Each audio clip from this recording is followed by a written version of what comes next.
Hello दोस्तों, स्वागत है आप सभी का फिर से एक बार मेरे यूट्यूब चैनल जॉब अलर्ट्स में। आज के इस नए वीडियो में हम देखेंगे बीपीएससी टीचर के रिक्रूटमेंट के लिए जो हिस्ट्री सब्जेक्ट है, जिसमें सिलेबस में दिया हुआ है मॉडर्न हिस्ट्री ऑफ इंडिया, उससे रिलेटेड हम लोग इम्पोर्टेंट टॉपिक देखेंगे। ठीक है, और आज के ये सेशन में जो भी टॉपिक आप कवर कर लेते हैं, अगर आप इतना कवर कर लेते हैं तो आपका 80% जो सिलेबस है मॉडर्न हिस्ट्री ऑफ इंडिया का, वो आपका कवर हो जाएगा। ठीक है, तो चलिए फिर स्टार्ट करते हैं। सबसे पहला टॉपिक है आपका important British official during British rule. इस टॉपिक में आपको ब्रिटिश ऑफिशियल का आपको नेम ध्यान में रखना है, उसका टाइम पीरियड मतलब टेन्योर, और थर्ड में इम्पोर्टेंट इवेंट ड्यूरिंग टेन्योर, मतलब कि उनके टाइम पीरियड में कौन कौन सा इम्पोर्टेंट इवेंट हुआ, ये आपको पढ़ना पड़ेगा।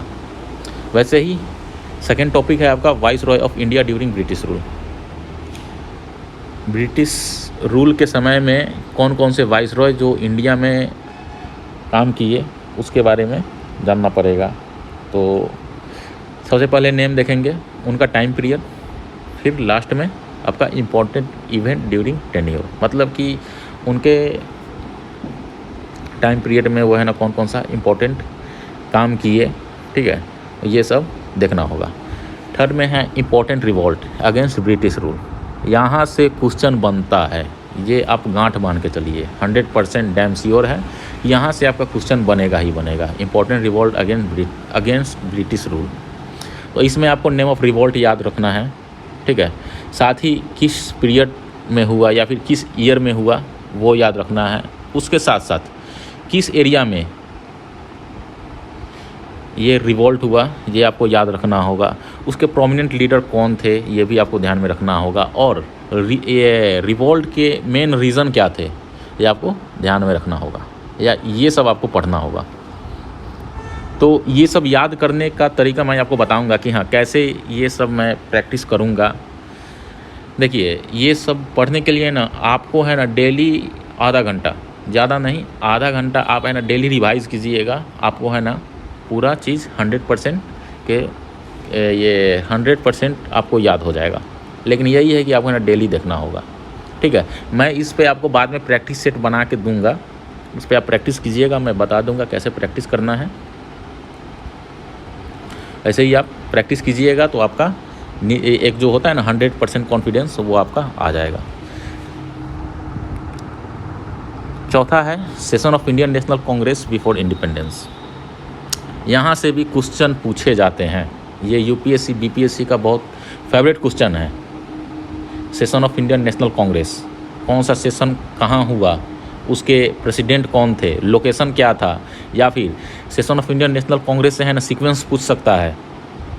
ठीक है, तो ये सब टाइप के क्वेश्चन जो है वो session of Indian national Congress से बनते हैं। अब ये हिस्ट्री का क्वेश्चन किस प्रकार से बनता है, ये सब मैं आपको बताऊंगा, बस आप मेरे चैनल से जुड़े हुए रहिएगा। तो session of Indian national Congress before independence में आपको सबसे पहले तो उसका ईयर याद रखना होगा। लोकेशन मतलब कि कहाँ हुआ था, कौन सा सेशन कहाँ हुआ था, वो याद रखना है। फिर इस सेशन में है ना प्रेसिडेंट कौन थे, ये आपको याद रखना है। और कोई इम्पोर्टेंट रिमार्क है या फिर कोई नोट्स है जो कि उस सेशन के दौरान कोई ऐसा डिसीजन जो लिए गए, ठीक है, वो है ना आपके रिमार्क्स में आएंगे। तो वैसे है ना रिमार्क्स को है ना आपको ध्यान में रखना होगा। फिफ्थ में है लिस्ट ऑफ इम्पोर्टेंट कमिटीज़। ठीक है, तो कमिटी नेम, किस ईयर में कौन सा कमिटी का गठन हुआ, ठीक है, उसका हेड कौन था, और उसके द्वारा लिए गए कोई भी ऐसा डिसीजन हुआ या फिर कोई वैसा नोट्स हुआ, वो आपको ध्यान में रखना होगा।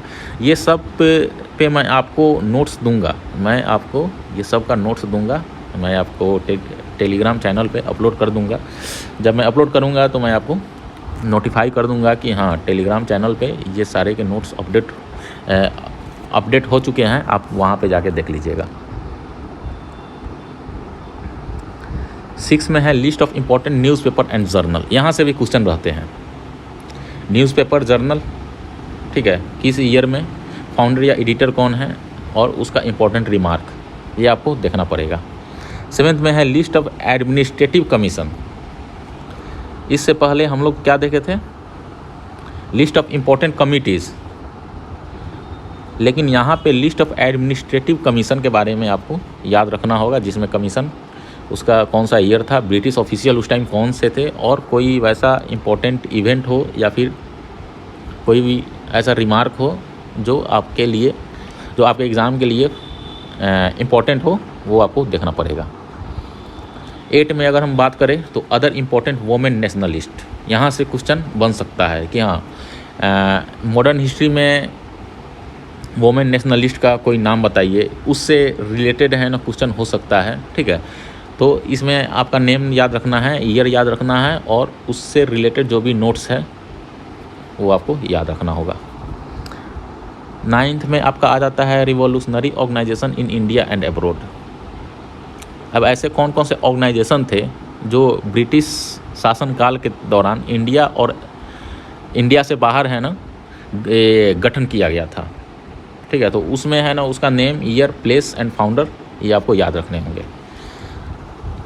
10 में आपका important books by freedom fighter, books, article, stories का नेम, उसका ऑथर कौन सा है और कब उसका पब्लिकेशन हुआ, ये आपको देखने पड़ेंगे।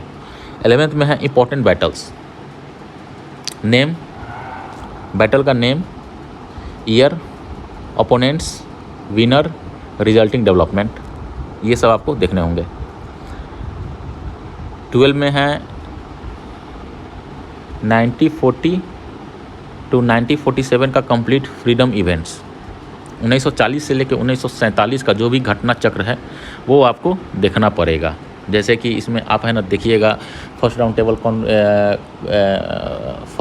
टेबल कॉन्फ्रेंस होता है, फिर सेकेंड राउंड टेबल कॉन्फ्रेंस होता है, थर्ड राउंड टेबल कॉन्फ्रेंस होता है, कैबिनेट मिशन प्लान होता है, इंटरिम गवर्नमेंट का गठन होता है। तो ये सब है ना आपको है ना ये सारे घटना चक्र के बारे में है ना आपको पूरा याद होना चाहिए।